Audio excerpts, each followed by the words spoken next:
අද්විතීය 200 Mbps speed එකකින් ශ්‍රී ලංකාවේ වේගවත්ම සහ පුළුල්තම හෝම් බ්‍රෝඩ්බෑන්ඩ් සම්බන්ධතාවය වන SLT Mobitel දේශීය ෆයිබර් බලවේගය ඔබත් අදම අත්විඳින්න. හරිම සුදුයි.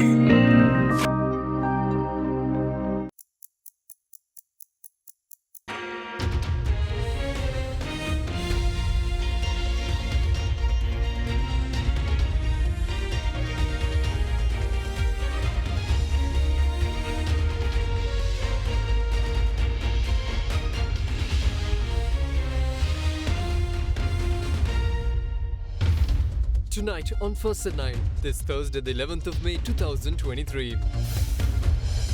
No tolerance. President Ranil Wickremesinghe says that the countries in the Indian Ocean must not allow the great power rivalry to enter it. We are not involved in great power rivalry. We should go back to the Indian Ocean peace zone concept that we should not have great power presence in the context of rivalry. Inclement weather. Cyclonic storm in the Bay of Bengal to intensify into a severe cyclonic storm. Meteorology department warns that showers above 100 millimeters can be expected in the country.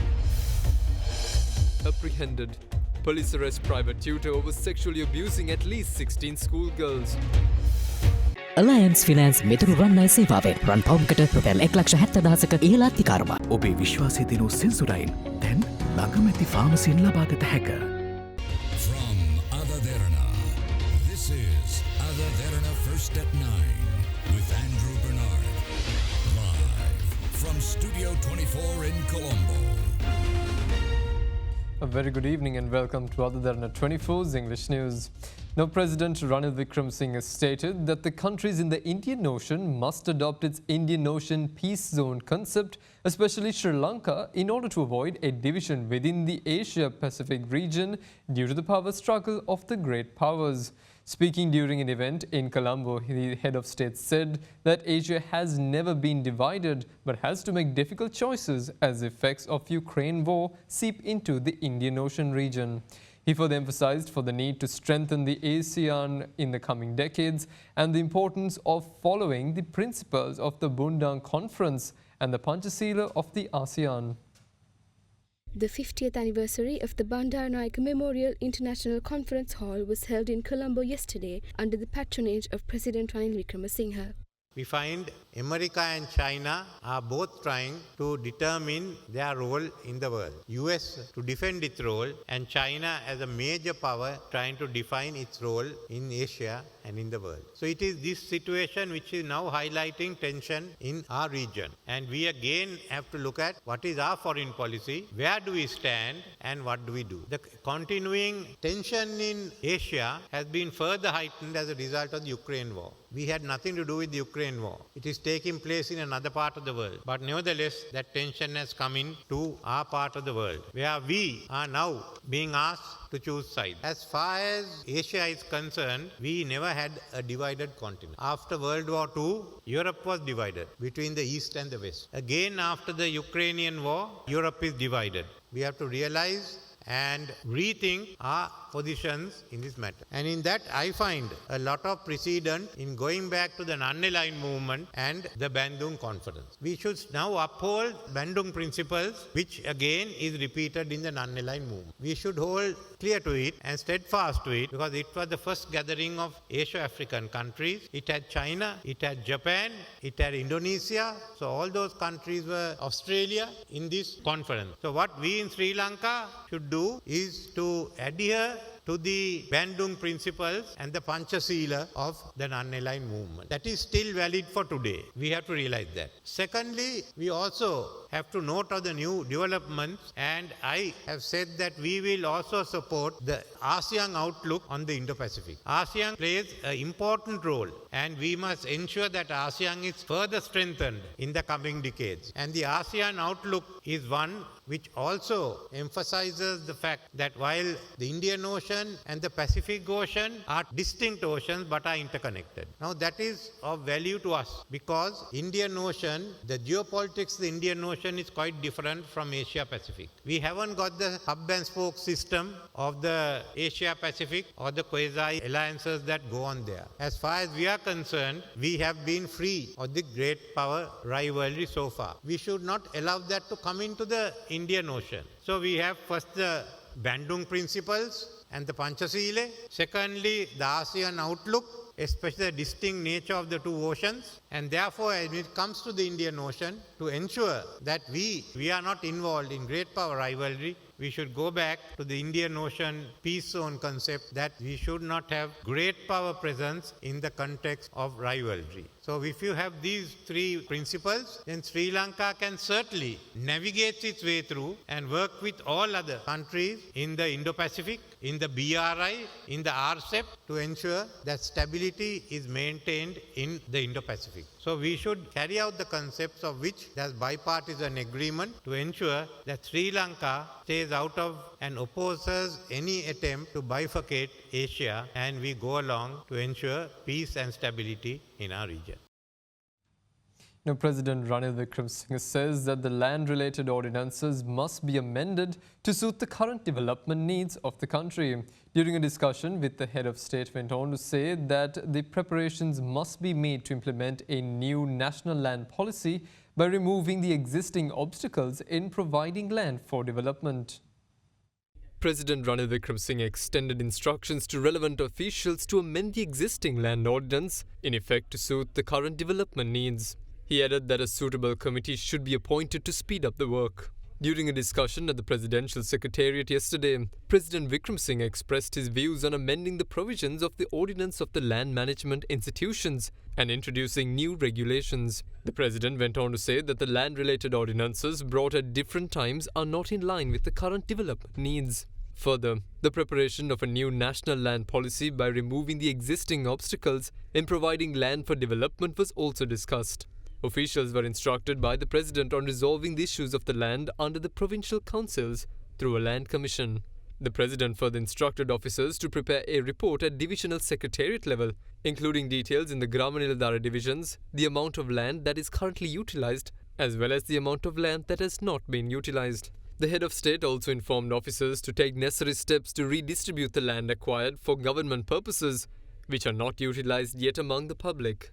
He added that in the future, market value of the respective lands must be paid when acquiring lands for government purposes. Now, Transparency International Sri Lanka filed a petition with the Supreme Court challenging certain provisions of the anti-corruption bill on the basis that the relevant provisions are unconstitutional. The TISL further stated that the law must be enacted in accordance with the accepted international norms, adding that the fundamental rights ensured by the Constitution of Sri Lanka must be safeguarded. Transparency International Sri Lanka filed a petition with the Supreme Court yesterday challenging the anti-corruption bill, highlighting several key concerns. The TISL, stating that it welcomes the long-awaited anti-corruption bill, said that the petition was filed challenging certain provisions of the law on the basis that they're unconstitutional. The civil society organization went on to say that the law must be enacted in accordance with the accepted international norms, while safeguarding fundamental rights ensured by the country's constitutions. Through their petition, TISL has challenged 37 clauses of the bill in total, which includes clauses 28.3, 161 and 119. Further, the TISL also raised concerns that several provisions of the bill are disproportionate, adding that it could have a chilling effect on whistleblowing, the right to information and the freedom of expression, and could also affect the concepts of transparency and accountability. The Attorney General has been named as the respondent in this petition, while Attorney-at-Law Pulasti Hewamanna appears as the petitioners, with Attorneys-at-Law Gitmi Vijay Narayana, Fadila Fairoz, Pumi Madhushani, Harini Jayawardena, Lasantika Hettiarachchi and Sankita Gunaratna as instructed by Attorney-at-Law Niluka Disanayaka. The case will be taken up before Supreme Court Judge Bench tomorrow. Now, Foreign Minister Ali Sabri left for Stockholm, Sweden this morning in order to attend the second Indo-Pacific Ministerial meeting. The second Indo-Pacific Ministerial Forum, which is organized under the Swedish presidency of the Council of the European Union in collaboration with the European External Action Service, is scheduled to take place on the 13th of May. The foreign ministers of the European Union and the Indo-Pacific region are expected to attend the forum. Now, the forum will be chaired by Swedish Foreign Minister Tobias Billström and the High Representative for Foreign Affairs and Security Policy and Vice President of the European Commission, Joseph Borrell.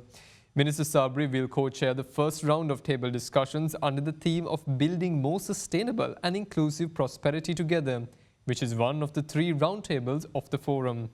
Further, Minister Sabri will hold the bilateral discussions with a number of participating foreign ministers, including foreign ministers of Austria, Denmark and Finland. He is also scheduled to meet the business community, especially the CEOs and the senior officials of the IT industry in Sweden.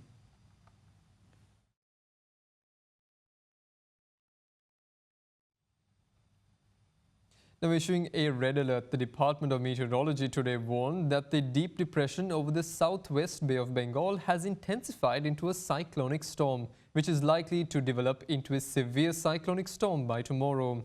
However, speaking to AdaDerana English News, Dr. Shiromini Jayawardena of the Meteorology Department, however, assured that the Sri Lanka will have no direct impact from the cyclone.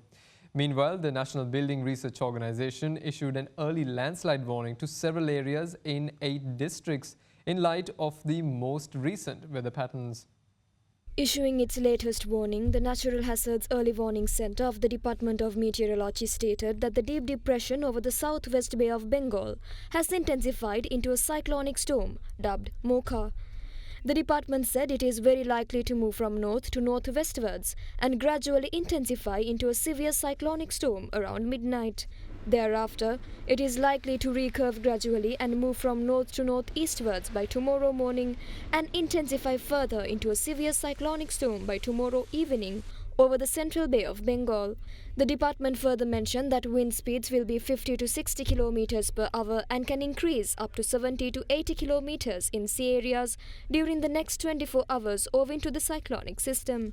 Speaking to AdaDerana English News, Dr. Shiromini Jayawardena of the Department of Meteorology meanwhile stated that there will be no direct impact from the cyclone to the country.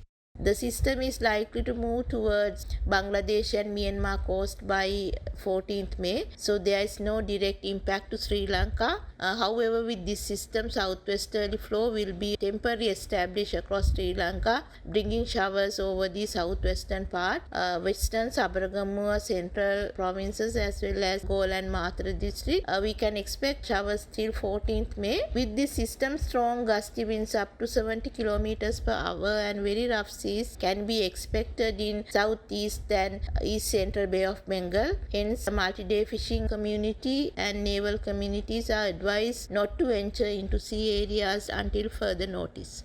In the same time, the Met Department today issued an amber advisory for heavy falls in several areas across the country. Accordingly, heavy showers of above 100 millimeters are likely at some places in the western, Sabaragamuwa and central provinces and in the Gol and Mathura districts.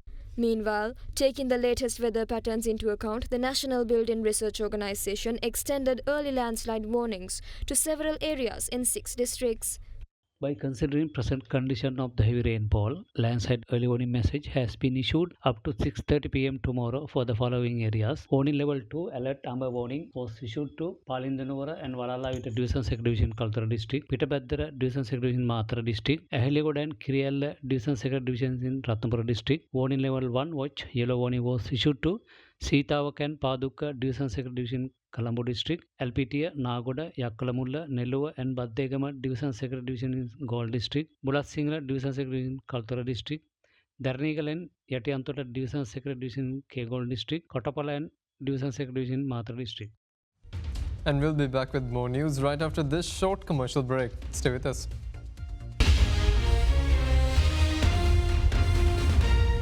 ගොඩමඩ පෙරලි කරන බලපුළුවන්කාරයා මහින්ද්‍රා යුවෝ ඩීමෝ වෙතින්. වැඩම ගොඩයි ගොඩම තමයි. ස්වරාජ් tractor ඩීමෝ වෙතින්. අත්වා ගැන ඔබත් විමසලිමත් වන්න.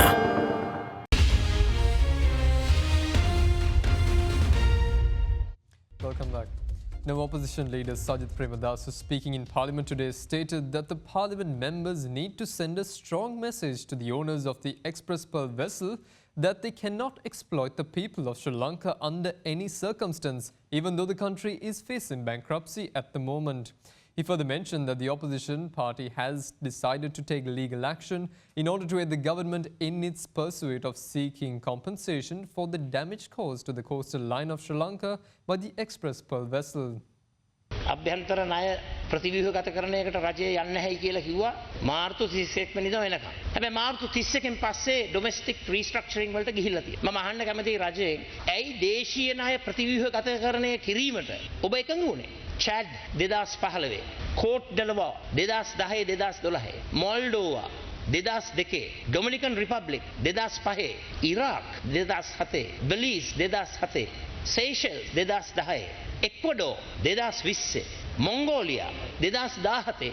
කරු කතානායකතුමනි මේ රටවල් සියල්ලක්ම දේශීය ණය ප්‍රතිව්‍යුහගත කිරීමේ නැතුව IMF ඩීල් එකට ගිය රටවල්. තමුන්නාන්සේලා ළඟ උත්තරයක් තියෙනවා නම් ඒක දෙන්න. එතකොට ලසාට් සමාගමට පැත්තකට වෙලා ඒ කියන උපදේශ අනුව මේ ණය ටික ප්‍රතිව්‍යුහගතකරණය කරලා දෙන්න පුළුවන් නම් ඉදිරිපත් වෙලා කියන්න මේකයි කරන ක්‍රමය කියලා. MV එක්ස්ප්‍රස් පර්ල් නෞකාවේ විනාශයෙන් සිදු වූ හානියට වන්දි අය කර ගැනීමේ වැඩපිළිවෙලට සහායක් හැටියට සමගි ජන බලවේගයේ අපි සමගි ජන සන්ධානයේ අපි නීතිමය කටයුත්තකට ප්‍රවේශ වෙනවා. විශේෂයෙන්ම ඒ උදෙසා අපි මූලික එන්තරවාසිය යොමු කරලා තිබෙනවා. විශේෂයෙන්ම මේ නැව් සමාගම හිතාගෙන ඉන්නවා මේ අපේ රටේ විවිධ පාර්ශව මුදලට බිලී බා ගන්න පුළුවන් කියලා. මුදලට බිලී බා ගන්න පුළුවන් කවුරුත් අපේ රටේ නැහැ. ඒ නිසා අපි සියලු දෙනාම මේ පාර්ලිමේන්තුවේ 225ම අපි දෙන්න ඕන එක ලොකු පණිවිඩයක්. ඒ පණිවිඩය තමයි මේ නැව් සමාගමකට අපේ රට මංකොලොත් වුණත් ඒ අයට මේ තත්ත්වය පාවිච්චි කරලා මේ අපේ රට විනාශ කරන්නට බිලී බා ගන්නට අපේ රටේ කවුරුත් නැtei කියන පණිවිඩය මේ පාර්ලිමේන්තුවේ අධිකරණ කටයුතු පිළිබඳව ආංශික අධීක්ෂණ කාරක සභාවේ සභාපතිතුමා විදියට අජිත් මාන්නම් පෙරුම් මහත්මයා මට මේක දෙනකොට මෙන්න මේක ගිනුම මෙන්න මේක මුදල මේක දුන්නේ නීතිපති දෙපාර්තමේන්තුවේ මේ නඩු මෙහෙවන නීතිඥයාට ඒ මේ ගිනුමේ නම තියෙන්නේ නීතිඥයාගේ ඥාතියා.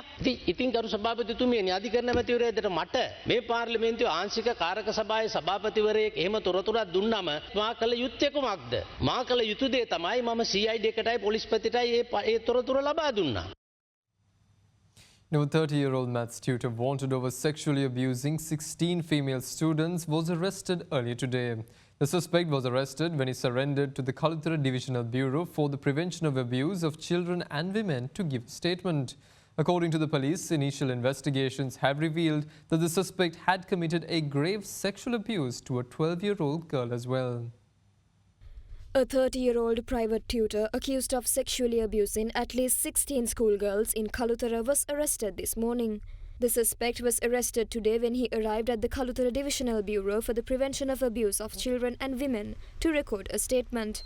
The police stated that 16 video recordings of girls being sexually abused by the suspect have been discovered on his laptop. Accordingly, further investigations are currently underway to find the victimized girls. Meanwhile, during the initial investigations conducted by the police, it was revealed that the suspect had committed a grave sexual abuse to a 12-year-old girl as well.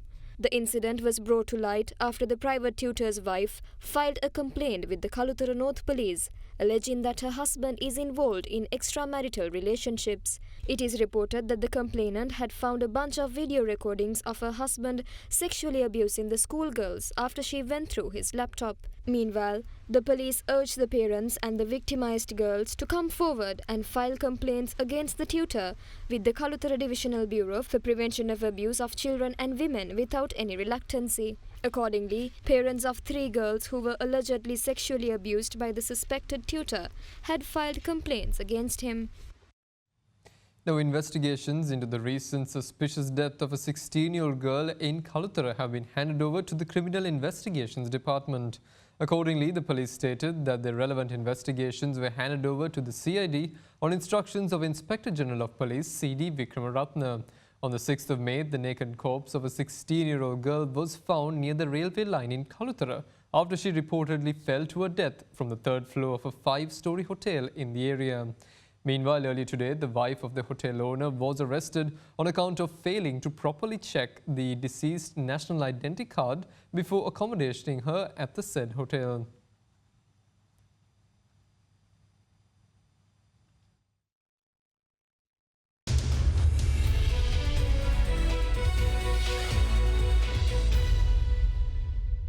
Now, the Colombo bourse ended higher today, aided by financial stocks. The CSE All-Share Price Index settled 0.65% higher, ending at 8,949.82 points today. Meanwhile, the S&P SL20 ended the day with 6.58% higher, settling at 2,603.92 points. Commercial Bank of Ceylon plc and Distilleries Company of Sri Lanka plc were the top gainers on the CSE All Share Index, rising 5.6% and 3.5% respectively. Trading volume on the index rose to 45.4 million shares from 17.9 million in the previous session. The equity market's turnover rose to 589.7 million rupees from 415.3 million rupees in the previous session. In the meantime, foreign investors were net sellers offloading stocks worth 36.3 million rupees, while domestic investors were the net buyers purchasing shares worth 575.3 million rupees.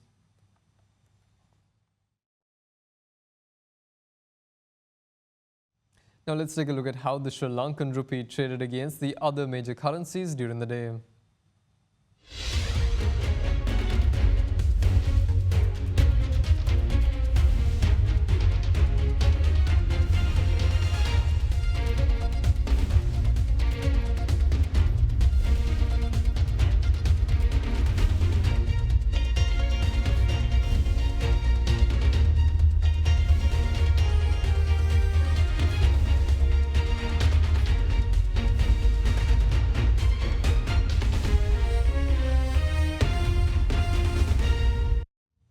The US inflation beats forecasts, which is a good sign but still remains high at 4.9%. The Nasdaq and the S&P 500 in the US reported gains, while the Dow Jones Industrial Averages reported a loss. The Bank of England raised its interest rates to the highest level since October 2008.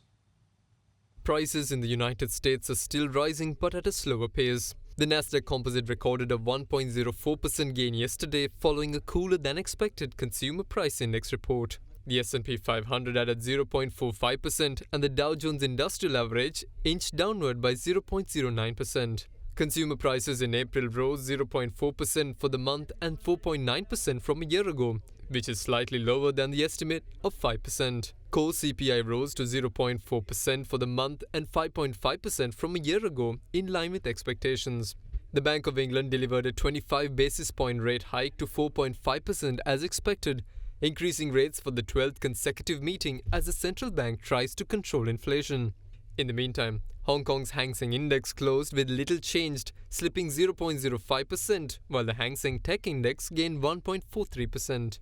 In mainland China, the Shanghai Composite fell 0.29%. In Japan, the Nikkei 225 traded up marginally and gained 0.02%, while the Topix saw a 0.14% decline.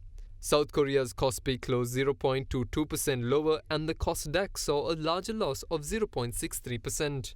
In Australia, the S&P ASX 200 sunk by 0.08%. Now, oil prices rose today, clawing back some of yesterday's losses, supported by fuel demand data from the United States. The rising of global interest rates make investors remain cautious as recessionary fears remain entailed. Brent crude rose 52 cents to $76.93 a barrel by 8:28 GMT, while U.S. crude futures gained 48 cents to $73.04. A sharper-than-expected drop in U.S. gasoline inventories boosted prices, reflecting stronger demand for transport fuels. However, investors remain cautious as rising global interest rates continue to drive recessionary fears. The latest U.S. data showed consumer prices rose in April, increasing the likelihood that the Fed will maintain higher interest rates, which can have the knock-on effect of reducing oil demand. Data from the U.S. Energy Information Administration showed that the U.S. gasoline inventories fell by 3.2 million barrels last week, more than the 1.2 million barrel draw forecasted by analysts. Distillate stocks also declined, while U.S. jet fuel demand rose to its highest since December 2019. The analysts at ANZ said that the uncertain backdrop clouds prospects going forward. And that's all the news we have for you this evening. Join us again tomorrow for the very latest news at the very same time. Tune into our social media pages to get the very latest updates. Have a pleasant evening and good night.